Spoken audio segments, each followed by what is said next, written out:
A flash flood watch is in effect right now for El Paso and Teller counties. We start with your forecast with Storm Tracker 13's Jay Polk. And Jay, more rain is the last thing we need right now, but unfortunately, that's what's in the cards for today. Show it to you coming up in just a few minutes. Looking forward to that dry out. Thanks, Jay.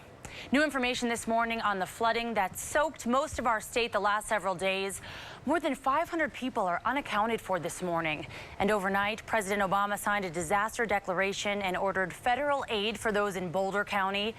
The aid can include grants for temporary housing, home repairs, and low-cost loans to cover uninsured property. FEMA says damage surveys will continue and more Colorado counties could receive aid soon.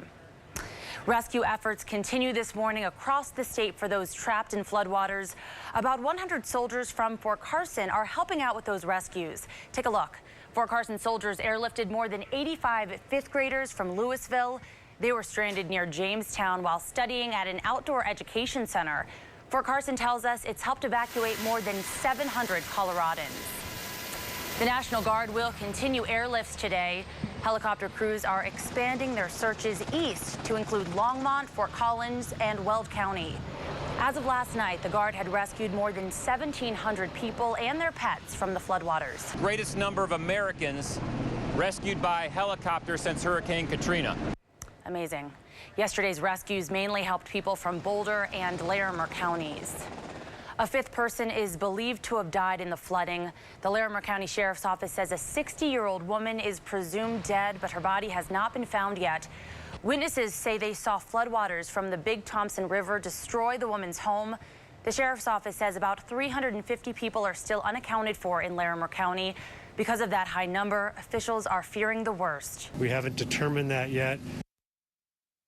Investigators has been designated to look into the status of those who are still missing. In Boulder County, the number of people still unaccounted for has risen to 234.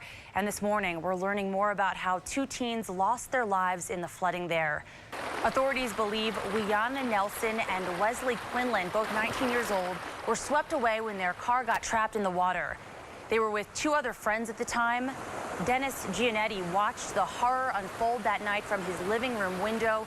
He said Nelson, Quinlan, and one other friend got out of the car while the fourth teen stayed inside. In a matter of seconds, he says Nelson and Quinlan were gone. He was found on Thursday, Nelson's on Friday. If you have family and friends in northern Colorado who you're worried about, check the Safe and Well website. The American Red Cross has launched the site as a way for people affected by disaster to enter information about how they're doing, so then family and friends can check their status. You can find the site on krdo.com under links we mentioned.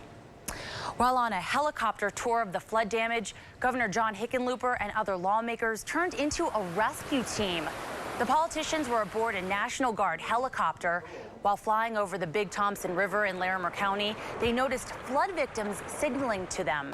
The chopper made two rescues. As those victims got on board, they realized this was not the typical rescue.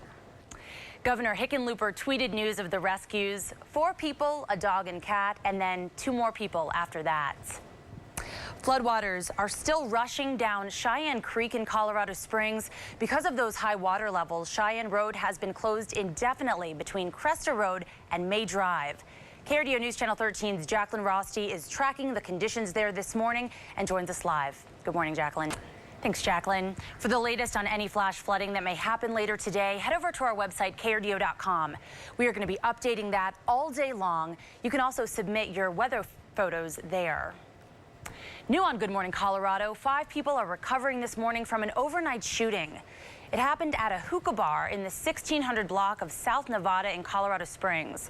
When officers arrived, witnesses told them dozens of shots were fired. 5 people suffered injuries, but none are considered life-threatening.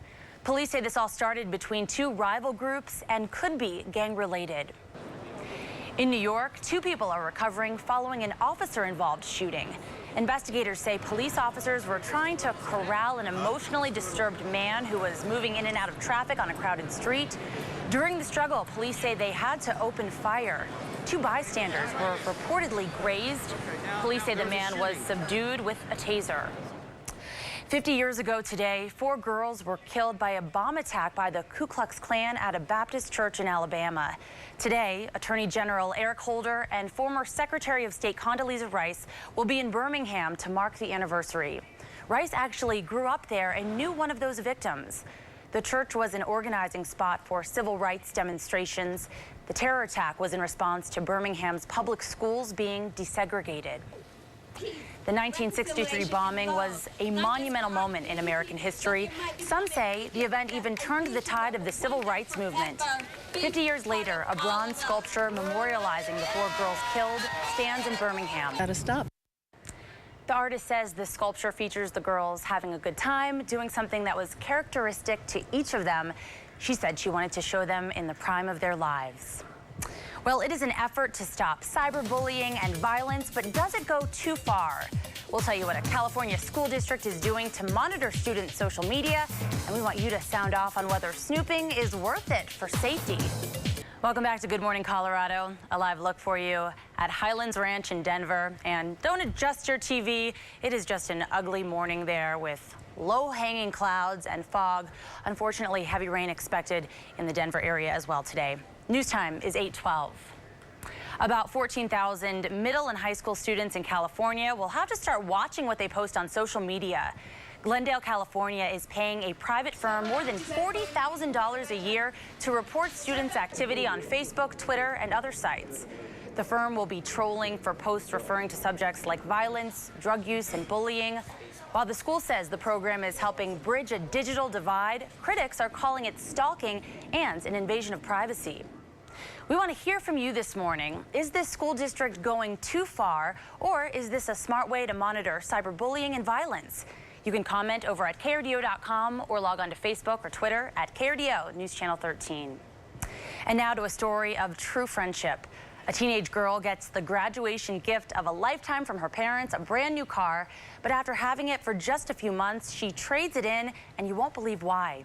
ABC's Ty Hernandez has the story.